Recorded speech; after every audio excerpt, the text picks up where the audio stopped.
everybody, welcome back. I hope you had lots of fun doing your first project feeder watch counts of the year. We had so many birds because the weather was absolutely horrible.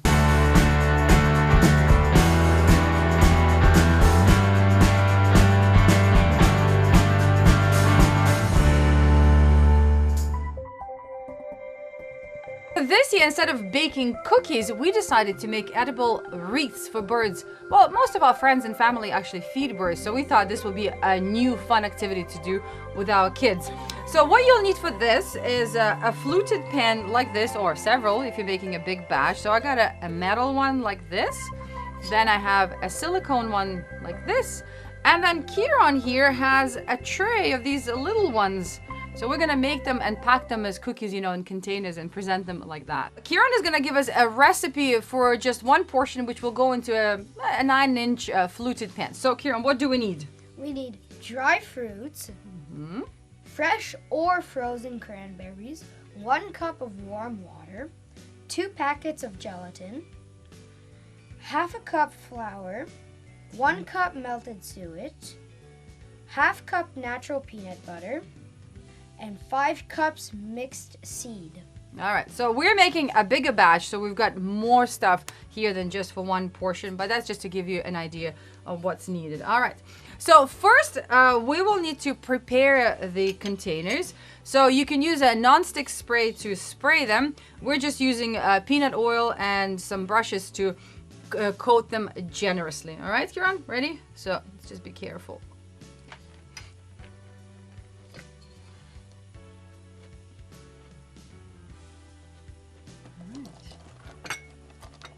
Okay, so this is done. And then the bottom of your container is actually going to be the front of your wreaths. You want to make sure that it's looking nice and bright and festive, you know. So this is where all the fruits come in. So my containers are quite deep. I am going to use cranberries to decorate the front of my wreath. And then for Ciaran's containers, as you can see, they're very shallow, so we can't really put those big cranberries. So this is where your dried fruits come in. Here I have a variety of raisins and dried apricots, but you can use whatever you have in your household. If you have dried cranberries, dried blueberries, blackcurrants, just go for it, whichever color you're looking for. All right, Ciaran, ready? Let's lay these out.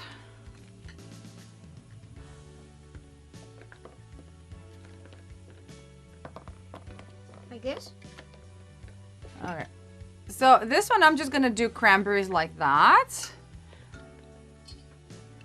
And this guy, I'm gonna mix both the dried fruits and cranberries, just to make it a little bit more interesting.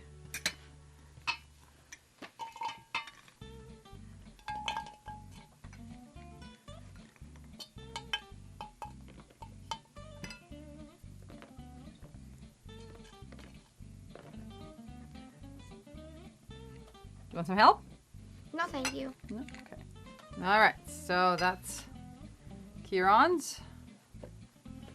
This looks like that. So we're gonna put these aside now, and we're going to make our mix. So here's the warm water. You want to put all the gelatin in it, please? Perfect. So you can take the spoon now. We'll just cover it in white.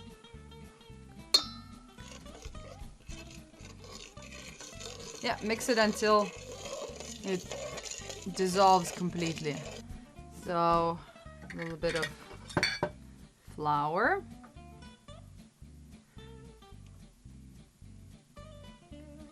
I have beef tallow, but if you don't have any, you can actually use, you can melt suet, or you can render any kind of fat that you can find in your local grocery store.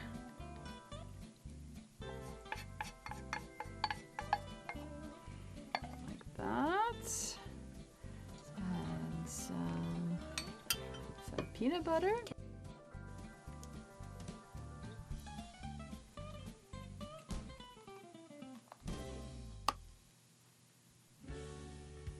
And then some seeds. Here I mixed black oil sunflower seeds with safflower seeds and peanuts. Peanuts are always so popular with birds.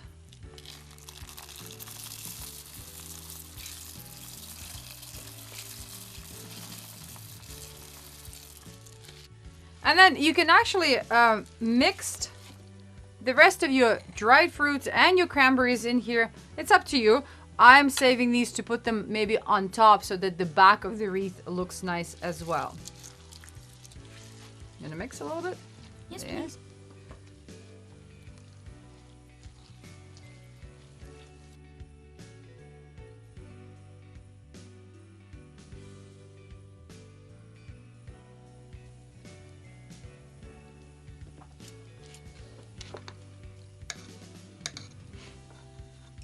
Do you want me to put it here? So we can share. There. Ooh, lots of peanuts here.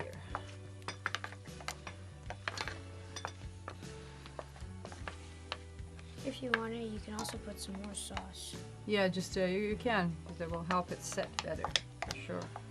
So press it as hard as you can. And now I'm gonna take more cranberries and I'm gonna press them in here.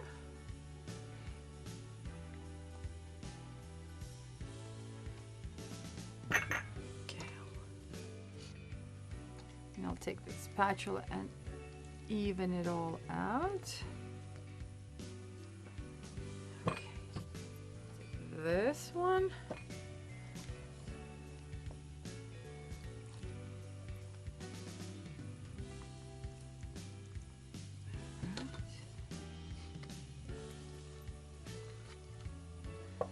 Yeah, I'm gonna toss some of the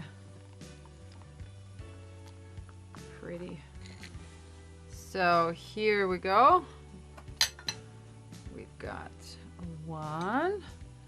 We've got two. Oops, this one needs to be okay. And just here, three. Oops, hold on. Oh, careful, careful, careful.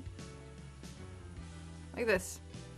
So now we have to let these sit for at least 24 hours before we come and flip them over. So we'll be back. All right, and we are back. So we let all of this set for 48 hours. And here I've already started putting my little bird cookies together. I just added little ribbons here.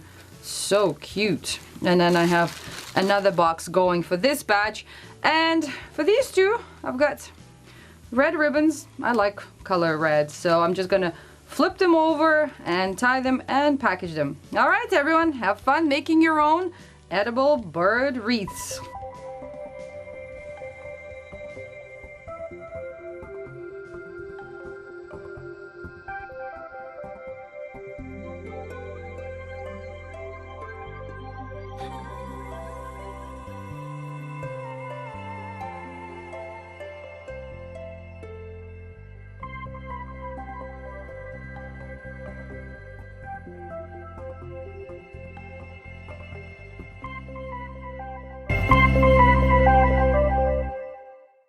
Halina D'Amato from New Jersey is curious to know whether bird bath tablets that are supposed to keep water clean for 2 weeks are safe for birds. Hi, Helena. You certainly have every reason to be suspicious of new products on the market purporting to promote the safety and welfare of our birds. So what about those bird bath tablets designed to keep water clean for 2 weeks? Well, they fall into the same class as liquid enzyme cleaners. The idea is that adding these products to your bird bath will basically get rid of grimy, crusty buildup of organic residue, like algae, and mineral deposits. Companies making these products claim that they not only work, but are also safe for the birds and even pets who drink the bath water. As for their safety, I do know that new products have to go through rigorous testing before being sold in the market.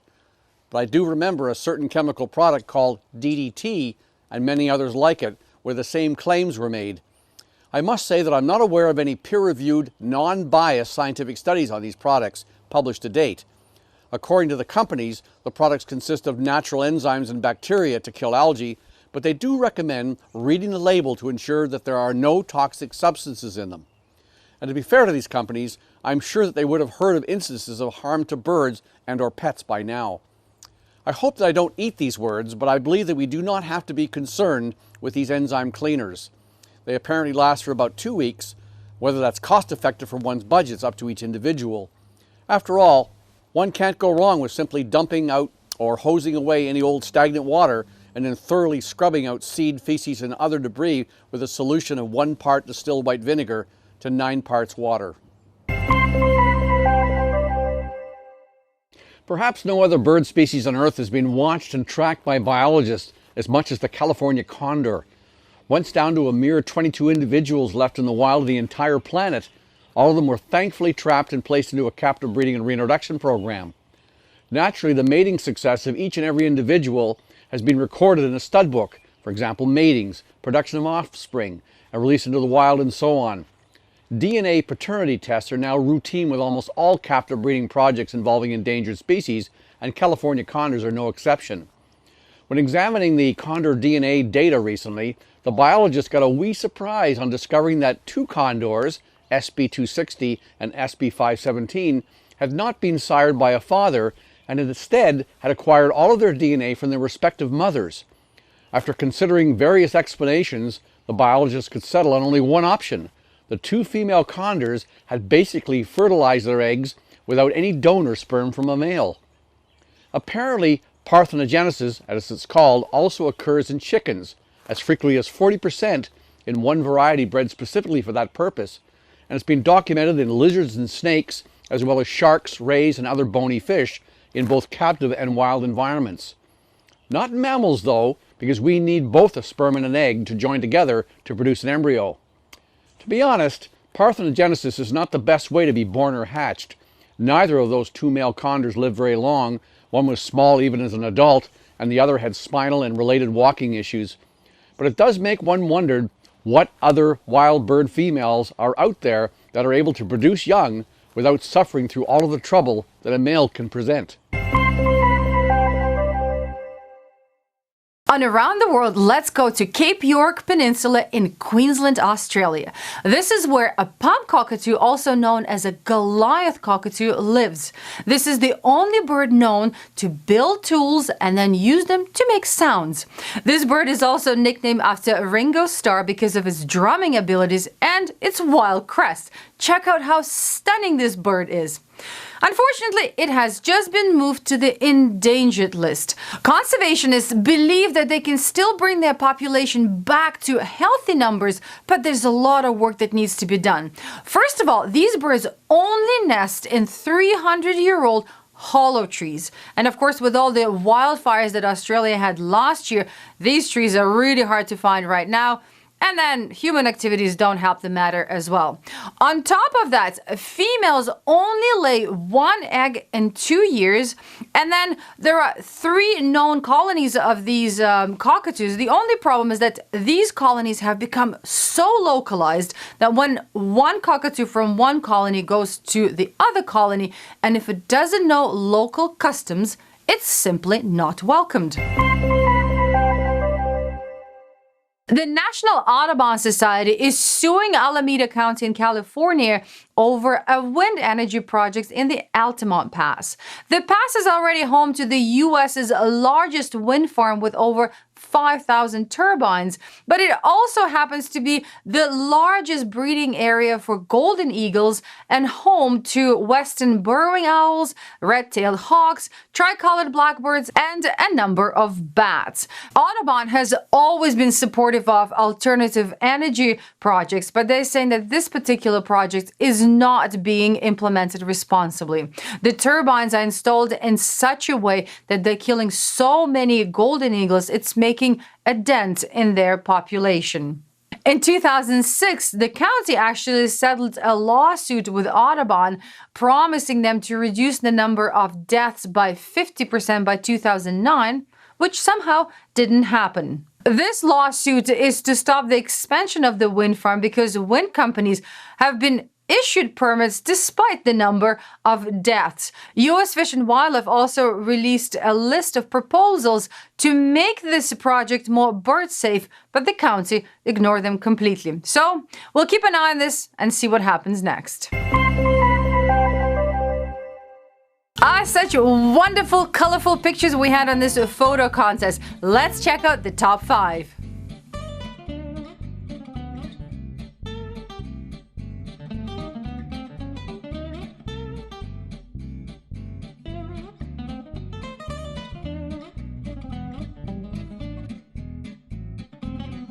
Here's the third place, the second place, and the grand prize winner. Congratulations, everybody. Well, this is going to be our last photo contest of the year, and this is actually the time when we allow you to do whatever you want with your pictures. So you can use Photoshop, you can create, you can modify. The theme is holiday magic.